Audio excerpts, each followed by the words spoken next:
Want the secret to running a successful agency? Stalk your clients. Not in the creepy, quite possibly illegal way, but in the over the top, can't stop being curious about who they are way. This is what the teams at Inspira Marketing and Enthuse Marketing do. Two agencies run by today's guest, Kim Lawton. Who has time to dig into that kind of detail on every client? Well, the folks who work in a culture where relationships with clients and fellow team members are the most critical KPI. Of course, Kim cares about profit and all the other financial stuff that keeps agencies afloat, but she doesn't aim there. She focuses upstream on the stuff that consistently leads to great numbers and more fulfilling work. When you know your clients in ways you may not even know your own friends, you come up with better, more relevant ideas. You sell those ideas more often, and you enjoy the crap out of those successes together. When you know your teammates deeply, you collaborate better, because making things work with folks you know, like, and trust, it just matters more. So, who should you be stalking more? Welcome to the DesuckifyWork podcast, the show where we cut through the BS and find ways to make work more fun, more human, and less ridiculous. All of which makes your business more profitable, by the way. If you enjoy this one, please like, share, rate, review, or subscribe to the podcast. Let the desuckifying begin. Here's Kim.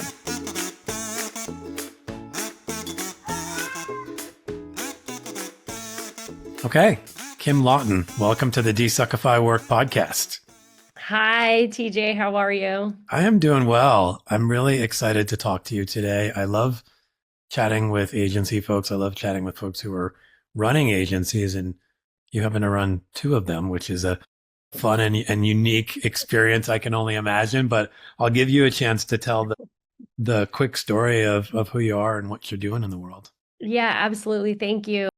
I have two agencies. Yes, I do. One is really focused on experiential and that human connection, being out there in live events. Mm-hmm.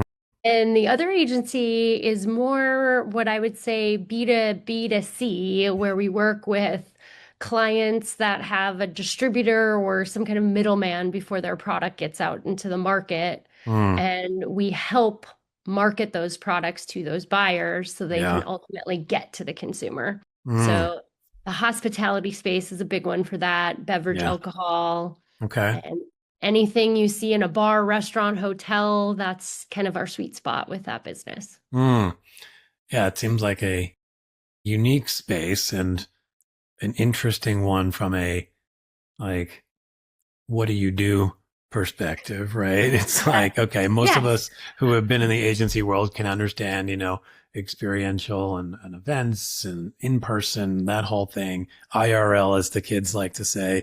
Yes. So that's a little easier. This other one, how did that business kind of come to be? Because I imagine it's not like one that most people are out there like, let me create that kind of business, right? Because who knows it even exists. So I'm curious how it came to be, and then, what you've noticed about the sort of differences between running the experiential one and that one. Yeah, the experience, it's a great question. And I get asked often, and I often get asked, like, how do clients find you? Mm-hmm. I started my career in beverage alcohol, and I was working for a supplier, so a whiskey brand. Mm-hmm. And I didn't know this job existed back in the late 90s. And I was essentially a brand ambassador. Okay. And I would have a small targeted list of accounts, and I would go in and promote it, whether that be to the consumer, the bartenders, the buyer, and say, you have this brand on shelf. Let me come in. Let me sponsor trivia night. Let me have activities within your account to bring in more people or support your customers that are already here.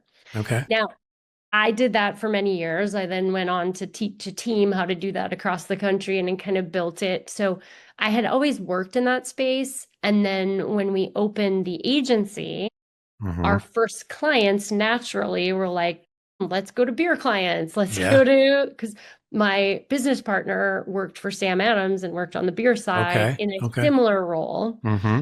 And we were like, oh, this is a real thing. And it was called field marketing. And it was Mm-hmm. kind of a new thing at the time. And experiential was still, I would say, a word, but no one really understood in the marketing Yeah. industry.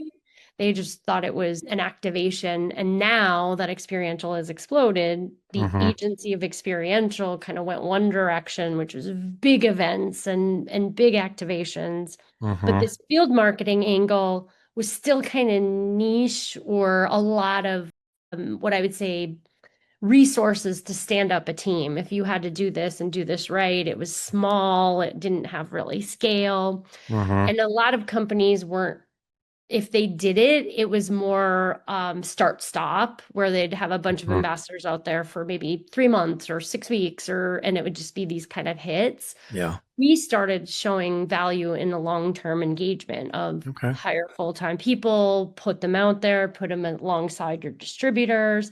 And all of a sudden it started carving out, wait, there's something really unique about that. And I don't need to hire a sales force of 100 people. I can go to a third party agency, I can direct their KPIs, they can go Mm-hmm. adjacent to the distributor, and all of a sudden it started to become a business model. Okay. So the agency actually was born out of the first agency. We were a department within the one agency of Okay. experiential, Mm-hmm. and opportunity came to us with the client. And we said, you know what? This is an opportunity to start something from the ground up and create an agency that only does this. Mm. Mm-hmm. So when you asked me about the two agencies, one agency was started with zero clients and zero revenue. The other Yes. agency was started with a client. And having those two experiences was, whoa, a shock. Because Yeah. when you're bootstrapping, you're hiring one person at a time when you can afford Mm-hmm. it. All of a sudden you have the other agency like, oh, we're building an agency and we're building on a client's program, and it starts to shape and look different. Yeah. And those two agencies really were built very, very different. Yeah. I mean, I can imagine it just hearing you describe it. And I think the stresses of building those agencies probably are very different. I Absolutely. can imagine that I like to focus a lot on culture and what it feels like to work within agencies. And I can even Mm. imagine how different those might be. I want to get to that, but I want to just explore a couple things for you Sure. personally in terms of how you show up at work. What role does work play for you in your life? Great question. I I've been navigating that recently because I've had, the growing the agency and having a child. I only have one, but having being a parent and Mm-hmm. having to be the home life and the work life and kind of building a business at the same time Yeah. is challenging. And I find it that my work is not my life, but Mm-hmm. I am so passionate about what I do and I love what I do. It tends to kind of like like weave in maybe more in your home life than it should. Yeah. But I will say I'm very fortunate that like that's not my only identity, and I Mm-hmm. I I love that. And I've always been a fan of the word integration instead of balance because Mm-hmm. everyone strives for work-life balance. And I Right. always tell this to the younger employees or younger team members of if you were in perfect balance, then what are you going to work on? Like Yeah. it's like you're striving for perfection in your Mm-hmm. work and your life, and like that's never going to exist. And Yeah. once you kind of highlight, like they're like, well, what do you mean? And I'm like, well, I had to pick up my daughter every day at 3 o'clock. So I just put that as a meeting in my calendar. And that was my like time to go do that. Mm-hmm. And it fit in my schedule versus like I had to give one thing up or the other. Because if you start doing that, you Mm-hmm. feel like you're going to cheat something. Yeah, it becomes very binary as Yes. opposed to, and I think what it does that I think most of us do this, but I don't necessarily think it's healthy. It's we mentally separate work from our life as if it's almost like not our life. Right. But Right. meanwhile, we're spending, 40, 50 more hours a week doing this thing. So this is, Yeah. approaching half of our waking hours, certainly during the week it is. Right. And to just sort of dismiss it as, well, that's just work. And so like my life Right. exists outside of that. Well, yeah, you're going to have a lot of stress trying to balance those two things. Absolutely. I'm curious, as someone running agencies, do you have a sense of where work fits in folks' lives? I mean, is that something you try to connect to? And I think of this through the lens of, if I understand that, do I know how to lead somebody better if I have a picture of what this means to them? I mean, does that ever show up for you? Absolutely. I think that it shows up a lot in just how you show up, right? Yeah. And it's when there's a meeting of showing up on time and doing those things is how you want to like live your life too, right? If you're Mm-hmm. going to a dinner party, you want to be on time, or if you Mm-hmm. told someone you're going to be somewhere and you're not going to be able to, you let them know that. Like to me, that weaving of like how you carry yourself in your personal life and your work life is just how you are as a person. Yeah. And training teams to like when you will have a friend group, you do these things as courtesy and you would do Yeah. those things to clients. And I think maybe agency life is a bit easier because you're dealing with humans, right? Your Mm-hmm. relationships with your clients are like relationships with your friends or your family. Yeah. Yeah.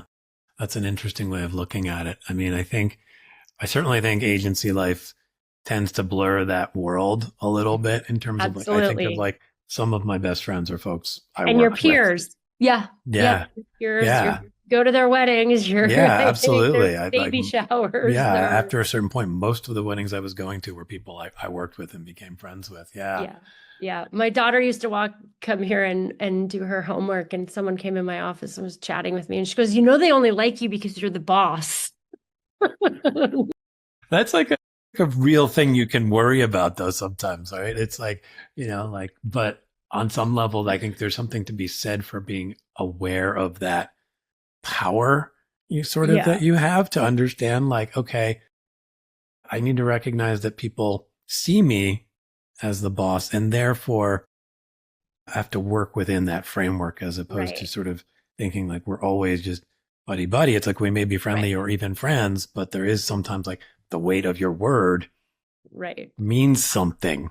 particularly in the professional context. Yeah. Yeah. I mean, it's a good And observation. I, I think it's a great your employees. So when my daughter was here working and doing her homework, Mm-hmm. I'd send her to a room to do her homework, and to feel like that's okay. Like, oh, Yeah. like this is something that we're seeing leadership do and care about, and still like be able Mm-hmm. to show up and still be on time for a meeting, and Right. know those things are like when you have to leave because your child's sick and all those are like real things that happen, and we Yeah. understand it, and it's like if you Mm-hmm. have to go back home and turn your laptop on, you do, and you get it Mm-hmm. done, but you kind of figure out how to do it. And I think that responsibility in agencies too, because we're always on, like Yeah.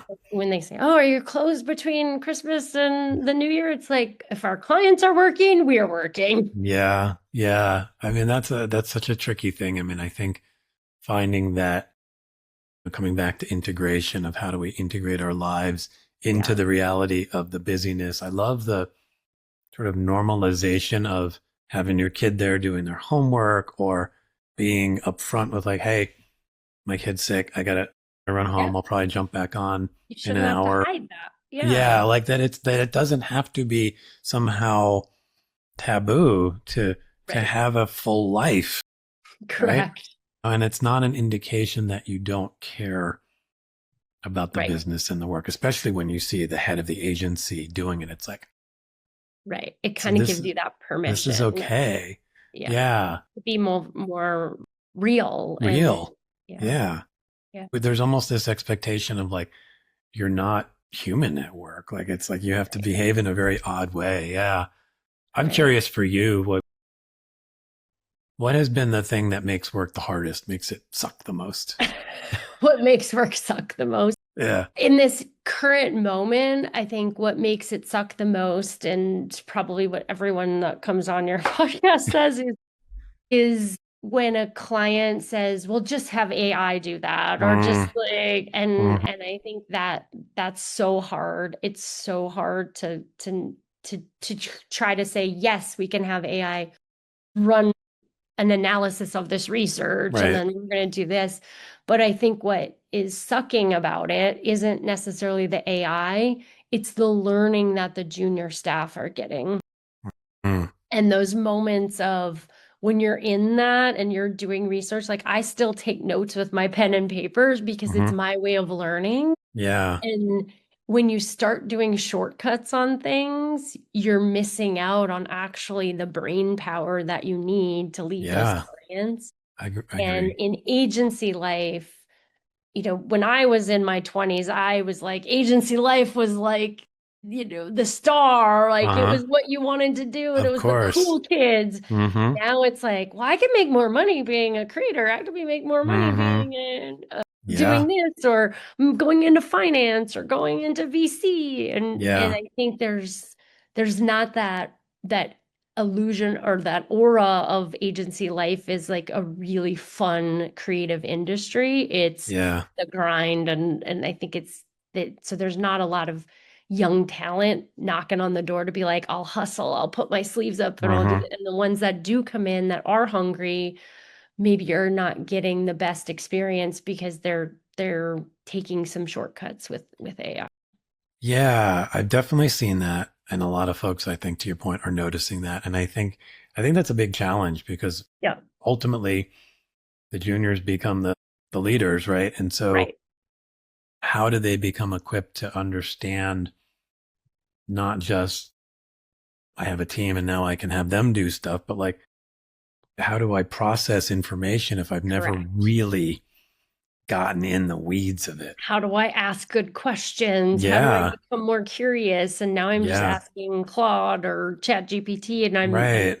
spitting out an answer, but I'm Mm-hmm. not really learning and the muscle memory of what that means and how it's impacting the work. Yeah. I mean, that feels like an interesting challenge for a lot of agencies right now is to Yeah. figure out how do you give, you don't want to, obviously you want to use the tools. The tools are there and they're Yeah. helpful and yet give people a chance to get underneath that work a little bit, Yeah. even when they Yeah. don't necessarily see the value. And, one of the things you mentioned that I want to touch on is the fun part, right? Agency work has always been hard, right? It's Mhm. always been busy, but the idea that it was fun, I mean, it was fun. I Yeah. mean, there, and it's not that it's never fun now. I mean, I still think if you talk to most people in agencies and compared it to certain other businesses, there'd be maybe a little more fun happening there. In some cases, more than that. But it has become the grind has become more grindy, Yes. and the fun does feel sometimes a little less frequent. I mean, what can you do to create more of that fun and that sense that like, yeah, we're going to work hard, but it's going to be really cool Yep. and fun. It's the second part of the desuckify, or what sucks, I should say, Yeah. is the work from home. Yeah. I think you could have those impromptu moments of fun when you were all together, when we were all spending, Mm-hmm. hey, we have to get this pitch deck, this RFP's due by midnight on Friday, and we're all gonna stay, and then we're gonna have all crack open a beer or like Yeah. have pizza and kind of like really you don't have that anymore because you're working with people that are on Zoom. Yeah. Yeah. And so to create those moments of fun have to be planned. And I think that's not as fun. Yeah. It's not as Yeah. fun. Yeah. It can But feel forced. right. And so the way that we weave in fun is more so in like the start of a meeting and have people Mm-hmm. sing, like call someone out that showed up Yeah. late and make them sing. Like it's still, you can do these like impromptu things. They Yeah. feel a little bit more scripted, Mm-hmm. but that's kind of our way of weaving in fun. And just recently we were all in the office, and there's an employee's name is Treasure, and we would stop at the middle of the day and play Bruno Mars song Treasure, and like everybody would dance. And those were just things that Yeah. we did. Or someone's coming to the office and they're from Chicago. So we're like, today is Chicago hot dog day. And like we Hmm. march around the office and like, Yeah. so, but again, it takes a lot more work to plan those things. Like, Yeah.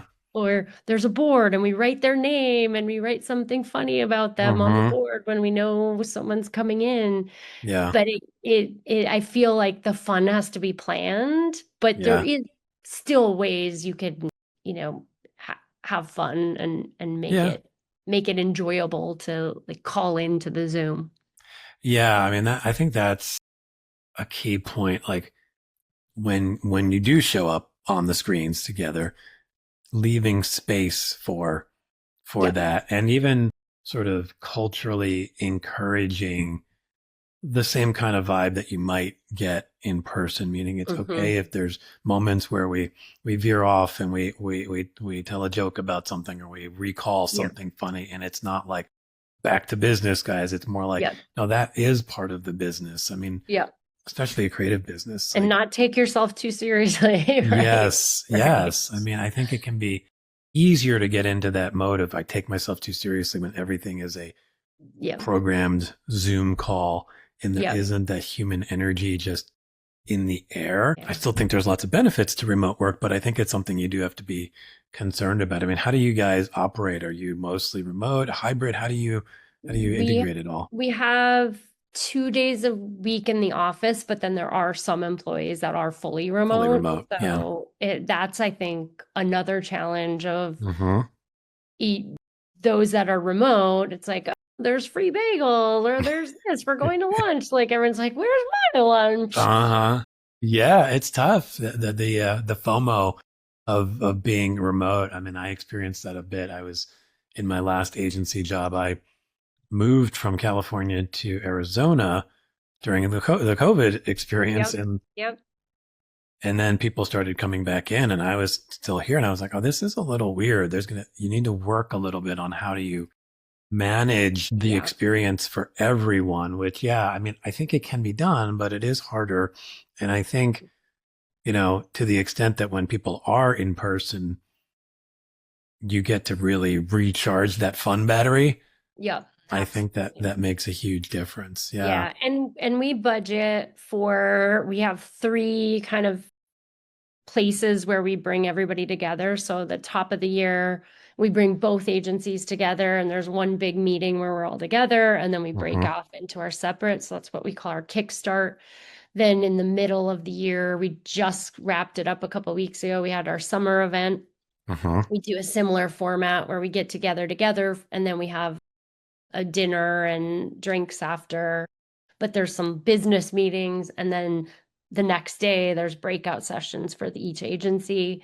And then in the winter, we have a holiday event where the same kind of format. We get Okay. together as one big break off and then Nice. have a holiday party, if you will. Hmm. And I think, we used to have holiday parties where spouses were invited and it was more and then we just said, you know what? It's only going to be agencies. We're going to tie it together. And this is how, because we don't see the remote Yeah. people. Yeah. So we did that back quite a few years ago. I think it was right after COVID and Hmm. we had size limitations to our parties. And we're Sure. like, okay, spouse Yeah. can't come anymore. But I get it it though. just it felt like that was our moments to like get everybody together. And so again, super thoughtful how they run. Everybody knows there's got to be a couple days of travel. Hmm. And so then it is kind of woven into who we are as a culture. And then Yeah. letting those impromptu things happen in person versus just in Zoom. Hi, everyone. Thanks for listening. If you're liking what you hear and like the idea of making work not suck, I invite you to schedule a free half-hour discovery session. What would make your work culture more human?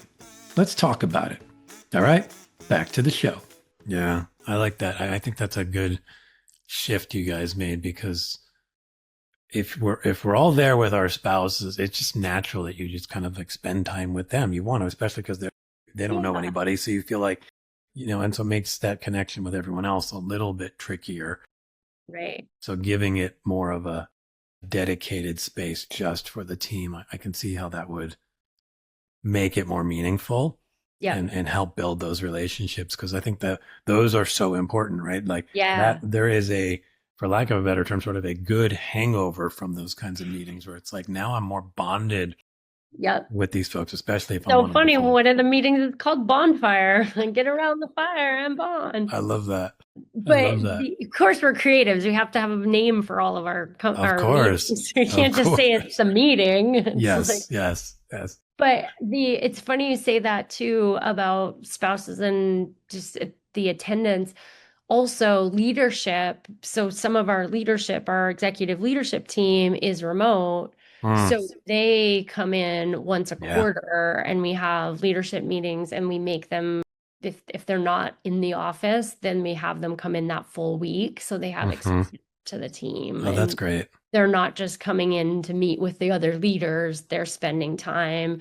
We Yeah. don't give them an office. We make them sit out in the bullpen and have that like it, presence with the team to see like, oh, I've got a question for you. Let me walk by and they're not just kind of hidden in a meeting. Yeah. I like that a lot. So I know we've been exploring culture here a bit. I'm curious. I mean, you've got two agencies, so I'm curious the distinctions between them. But what, the thing I often will say is that culture isn't part of the job. It is the job, Mhm. particularly if you're in a leadership position. I'm curious, one, to get your take on that thought. And then how do you put energy into building and nurturing the culture at both agencies? Yeah, I totally agree. I know it's been said 100 times over with an agency, your asset is up and down the elevator or out the door every day. Hmm. And so Yeah. we've taken a big playbook out of working for other agencies. My business partner and I, he was my boss, so we worked at a Okay. lot of the same agencies throughout our Hmm. career. And I wouldn't say one agency was bad that we had worked for in our careers. It was just more like, if I ran an agency, I'd do this different. Yeah. Ooh, I'd do this different. Ooh, I'd take care of the people before Hmm. the finance. And I think that playbook as we were working in our careers and kind of split apart and went at different agencies and then came back together, it was always like if you invest time and attention to your own people, they Hmm. therefore will put out better work because they don't have they have the trust in what they're doing in from their leadership, from their team, and from the business that they're in and into the fun part. They Yeah. enjoy what they do. That automatically is going to come through in a meeting with a client or a meeting with a Hmm. vendor or all of Yeah. those things. If we're connected and well oiled in our relationships out with each other, Yeah. that's only going to extend out. So when you say culture, it is the only thing. Yeah. It's it's what you think about every day and Yeah. every way. When we first started, we went to the Zappos office and saw Oh, the things they nice. did and stole the ideas. Like That's it, great. it's constantly in the forefront of it's not a thing you say, it's just an everyday activity. You're thinking Hmm. about your people. You're thinking Yeah. about I was fascinated by the book Unreasonable Hospitality, where I love it. you ruthlessly watch 95% of that budget and 5% is used for the things that people would think you're crazy for. And Mm. when our CFO first came to work with us, he goes, "You're spending money on what?" And and he got it and he understood it. Where sometimes I'm having conversations with him, I'm like, "You need to be a CFO." Come on, you gotta hold us a little bit. Exactly. Like, bring us back. We're the crazy ones. He's having culture events. He's invited me to the Yankees game with his team. I'm like, wait, where are you guys? Hey, Where are you working? Like, that's but funny. I mean, but I I think guess it's good he embraced it. he saw the impact that was having. Yeah. Someone struggling to pay their student loans, and we write them a check to help do that. Like, and they're just like, wait, what? Like Mm. those moments of gestures that go beyond just your everyday things that you would do with your benefits or whatever those are. Like you see people, and that extra layer of care goes a long way. And again, they bring that with them to their clients. Hmm. I mean, when I hear that, I'm sitting here just, of course, right? Like, and yet so many folks sort of bristle at that approach. I mean, one, I think sometimes I think the word culture is just tainted because people see it It as is. like, oh, that's just like parties and happy hours. And it's like, well, yeah, that's like a sliver of it. Or But what you tell me it is, a poster on the wall. exactly, right? As opposed to just like how we work every day, Yeah. to your point, every day. Yeah, and I think the difference between the two agencies was when you start with two founders and you just hire a new person, the Mm-hmm. culture just kind of fuels into like I do it like the person before me, and Mm-hmm. it's what I'll say. I don't want to say it's easier to train. It's just it kind of rolls forward a little bit easier. Got it. I think starting the other agency where we hired 100 people at one time, Mm.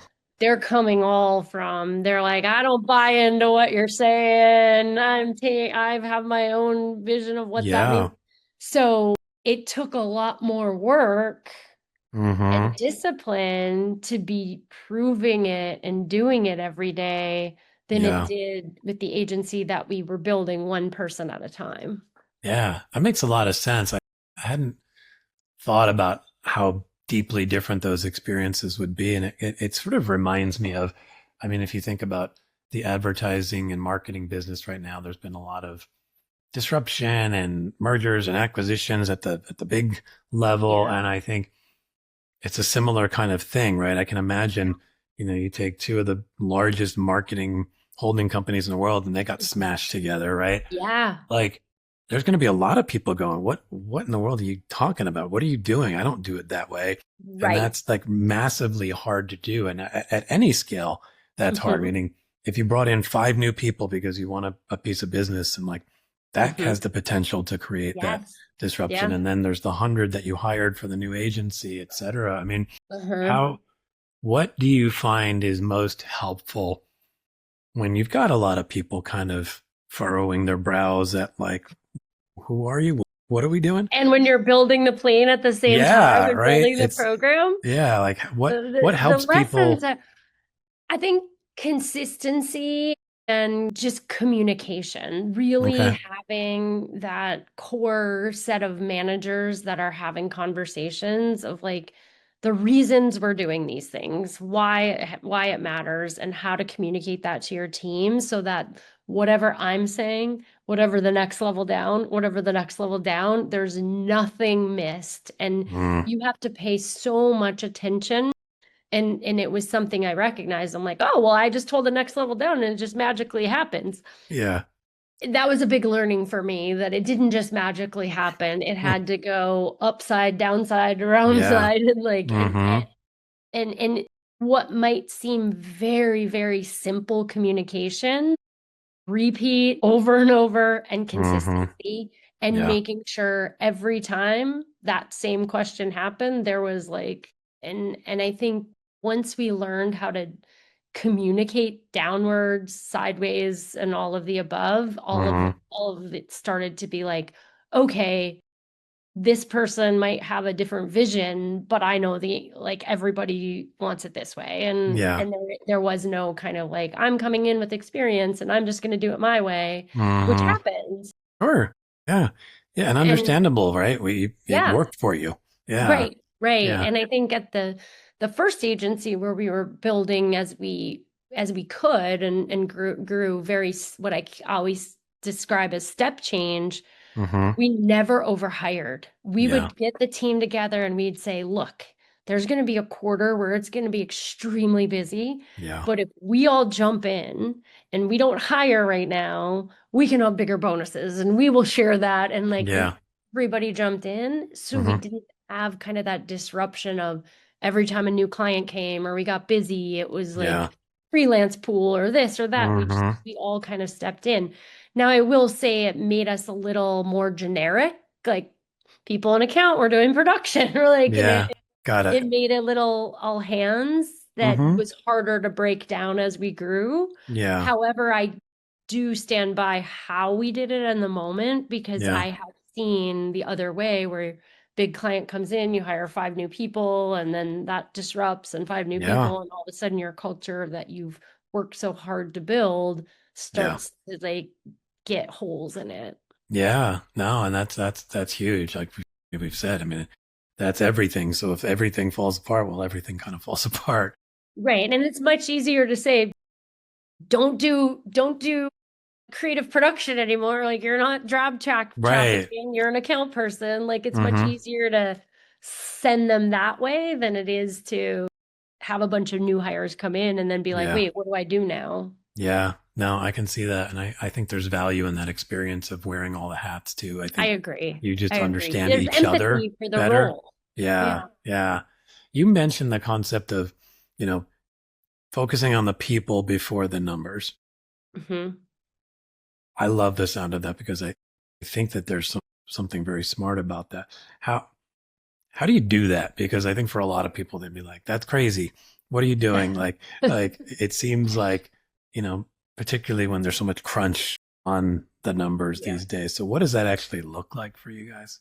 Sure. And it's we forecast, we build numbers. I think how we do it is the transparency part. So when we Mhm. forecast and we provide the transparency, we will show exactly here's the number we're targeting, putting these out there like $10 million in net revenue. And to get there, this is what it's all going to fund. Mhm. Here's where a percentage of that is going to go in career development, promotions, raises. Mhm. Some of that's going to go into bonuses. And so if we hit this 10 million, this is kind of like what our budget looks like. Got it. And if we go over that, here's what that can do. Percentage will go to higher bonus. So like Mhm. this. And so if you put that out there in a very clear way that is Yeah. simple for everybody to understand, and then Mhm. we show the traction against that, all of a sudden the people want to go there Mhm. and you show them how much you're investing in them. So like Yeah. culture events are on our budget. And Mhm. so you're like, we're investing in this. If we want to streamline our budget, we might have to cut back here. And but we don't want to, but we show how Yeah. much of our budget goes to training and development and they Mhm. see the percentages of all of that investment just kind of going back into who they are. And all of a Mhm. sudden, you start to get people who are engaged and want to be there Yeah. and want to drive that number. But then Mhm. when you have to have a conversation to say, hey, we're not going to make it, I've had people come to me and say, I don't want my promotion or my bonus. I'd rather Yeah. give it to my team member. And Hmm. like all of a Wow. sudden you start because they see Yeah. where the business is. Or, hey, let's not have that big holiday party. Let's do it in our office instead so we can keep the money. Like all of a sudden they're Mhm. acting like owners when Yeah. you give them that transparency and show them exactly where the money's going. Mm. And you Yeah. don't even have to give the actual numbers. You can say Right. percentage. Like, 'cause I Percentages. think Yeah. people are like, oh, well, I don't want them to see this or I don't want to see. It's like the more you show, the more they know and the more they Yeah. can act on it. And Yeah. so many people say act like an owner. It's like, well, they can't act like an owner unless you show them the They don't have the information to make the information. decision. Yeah. No, I think that's really beautiful. I mean, I think so often in agencies, it's definitely true in big agencies. You don't know anything. Right. But even in smaller to mid-sized places, you can feel like so disconnected from the business part of it. It's like, well, I Right. do my thing. I'm a creative, I'm an account person, whatever. And but you don't have really an understanding of like which levers are making the biggest difference. So Yeah. you might be like, I am crushing it. And it's like, yeah, but all the things you're doing aren't making us any money or they're even costing us any money. And like, Yeah. listen, yeah, it's not all about money, but I want you to do things that you love to do that make us money because then we can do more of it. So Right. funny you say that because I have a great example. We have a game show that we do at the end of every year. A lot of times you see the ones that win awards, right? That's Mm-hmm. what you talk about. That's what Yeah. shows up in town hall or the work we're excited about. Yeah. So we'll have a game show that says, what client on this list made us the most money? What Mm. client on this list Oh, is that's the fun. most profitable? And all of a Yeah. sudden they're just like, I'm working, but it puts it into perspective of like, I'm Yeah. putting a lot of time and effort into like our lowest value client. Yeah. And I think that clarity matters. I mean, I think even if people don't love it, like I certainly know as a coming from the creative side and in my experience, like there's a sense from that side often like numbers are like the last thing I want. I got into Right. art or writing because I don't like numbers. I personally Right. like numbers, so it's like I've always been a little weird that way. But like just giving people at least an ability to go, oh, at least I get it. So when you're saying we can't do that or we can't invest in that as much as we wanted to, or we can't Hmm. spend more hours on that project, at least I get like, okay, because this client is like a no margin client, basically. Yeah. It's like, And okay, every client is uber important to our of business. course. They just fit different in the ecosphere. And Yeah. we do a lot of not analysis, but comparisons of big organizations that have a lot of brands. It's Mm-hmm. like, okay, this brand in Pepsi's portfolio may be the cash cow. This Yeah. brand is the one everybody talks about. Right. That's the sexy one. That's the Yeah, whatever. Yeah. but it's not making them any money. And that's Yeah. okay. You Right. need them all, and Mm-hmm. we need all of our clients, and we care about all our clients. And some are the big case study. Mm-hmm. Some are the ones that are just we can do great work and we can turn it in at a higher rate and we Yeah. can make a higher margin. And that's just it. Just Yeah. like brands in a big portfolio.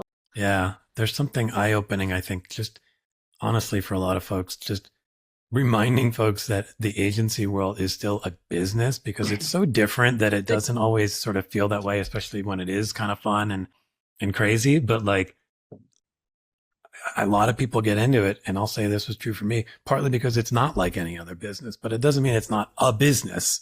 And there's right, something right. really helpful of understanding like, no, this is a business, and We here's how we our can. our CFO does always say we are a for-profit business.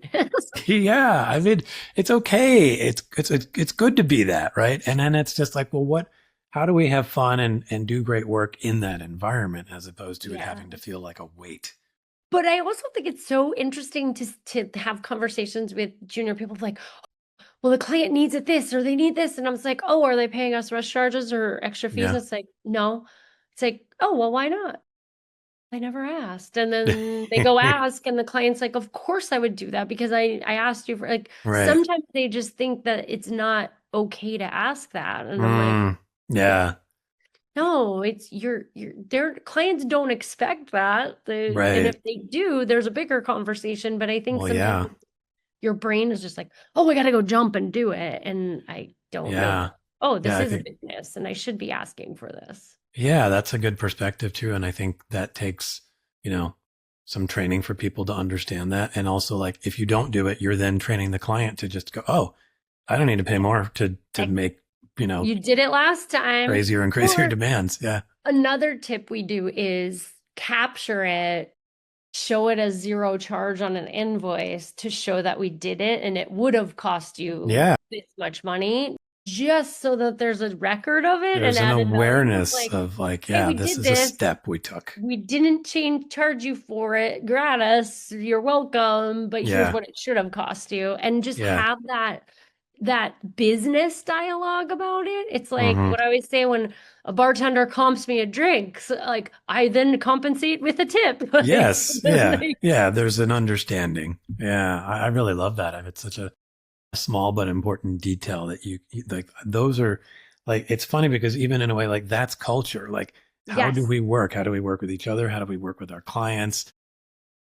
Yeah. I know we're getting close here on time. So yes. I want to shift back to you and see if you have a question you would like to ask the audience. I would like to ask the audience if there is something you track in your business, your agency that has nothing to do with the work. Hmm. I love that idea. And I know when we talked previously, I know you guys track a bunch of stuff that isn't explicitly about the work. And I really love that. I think, Oh, you know, the way I framed it then, and I'll frame it again, I think the more we can focus on the upstream stuff that ultimately drives the results we want. And I would say culture broadly is that stuff. But if you want to call it something else, if you want to call it employee experience or work experience, you know, yeah, client experience, all of it. But yeah, the experience of it is what ultimately drives the results more so than let me be myopically focused on the result. yeah, Yeah. absolutely. Yeah, I love that question. If you could wave a magic wand and fully desuckify the world of work, what would that world look like? Radical candor in the sense that when there's bad news, whether this is to your teammate, your clients, your peers, Uh-huh. say it when it happens. Don't say it at the water cooler. Don't go tell other people. Like, don't pretend it didn't happen. Client's gonna Uh-huh. find out. I think if we could all be taught that lesson of like get in front of it as soon as you can and just say it, Yeah. so much better. That would desuckify work so My much. gosh, I fully agree. And I think so much of that comes down to trust. How well do we trust each other? I know we haven't had much time to dive into it, but I want to bring it up just because it's funny to me. Really working with your clients, you guys encourage as part of trust building, the team really getting to know them. And you do something that was initially called, I think, a client stalker sheet. It has since been Yes. renamed, I think. Like, can you give us like a quick 20-second highlight of what that's all about? Yes. So whenever we have a new client, whether that be it's a person, so new brand Yeah. team, new Mm-hmm. CMO, whatever, our team has someone's assigned to that person, someone on the account team, and they will track all of the things about that client. So Mm-hmm. are they married? Do they have a spouse? What are their preferred pronoun? Like all of Yeah. there's an entire, I want to say it's about 40 questions. Mm. And then they bring those into quarterly reviews to Mm-hmm. say, where are they on their get to know Yeah. their clients? Mm. And some people are super excited because they've got every question filled. Yeah. Some are like, "Ooh, I forgot." Uh-oh.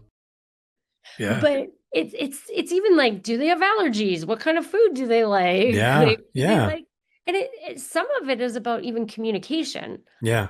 Do they like to be text? Do they like Mm-hmm. email? Do they like Important. Yeah. are they like the type of person that wants a full recap or the Reader's Digest? Mm-hmm. And you kind of just get to know them, and it's all about like how well do you know is what we call it now. And Yeah. then we'll say XYZ client, Uh, teams will show up. They'll show up with their information and then they'll rate themselves like I'm scoring out of 10, I'm scoring out of 5, I'm scoring out of okay. 2 because they get a rating on it. I like Because that. there's also a business element about it of how well do you know their business? Do Sure. you know, Yeah. and then there's some business driving Mm. questions about it too. And we really make our teams read like investor reports if it's a publicly traded Yeah. company. Do you listen to, and that's where AI we show can help. Like Yeah. dump this into a tool and give me the Mm-hmm. 5 things and Yeah. words. I think teaching your teams to know the business is really, really important. That is Yeah. outside of maybe the brand we work on. And Mm-hmm. it really makes them, to what we were talking about earlier, be more curious of like, wait, Yeah. I saw this in the investor report and they've Yeah. never talked about this brand to us. Maybe that's a new business opportunity. And Mm-hmm.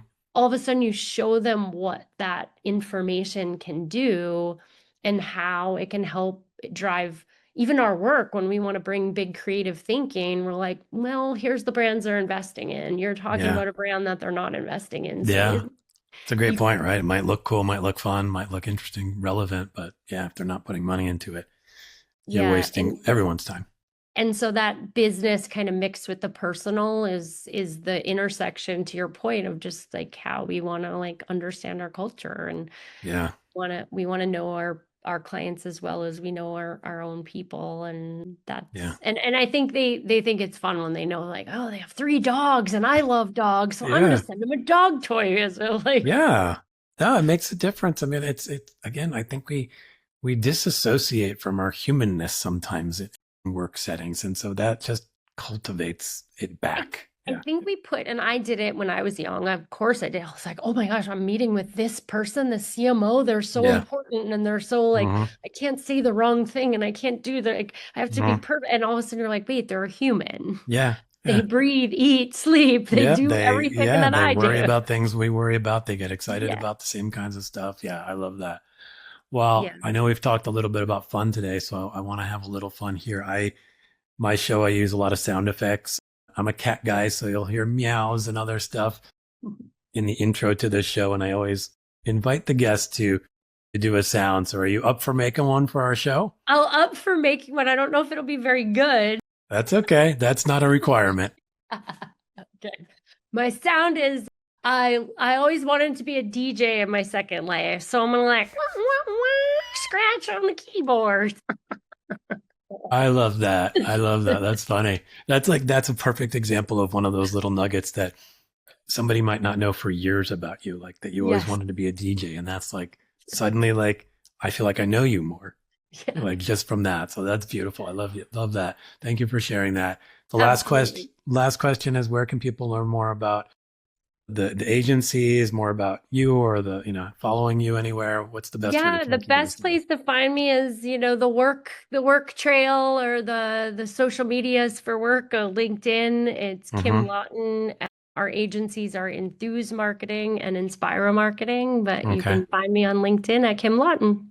Awesome. Well, I will share all of that good stuff in the notes. And thank you so much, Wonderful. Kim. This was a delightful conversation. And I really feel like I understand your world a little bit. And that's a really nice gift. Thank you. That's awesome. Glad to be here and thank you for all your inspiring questions. Awesome.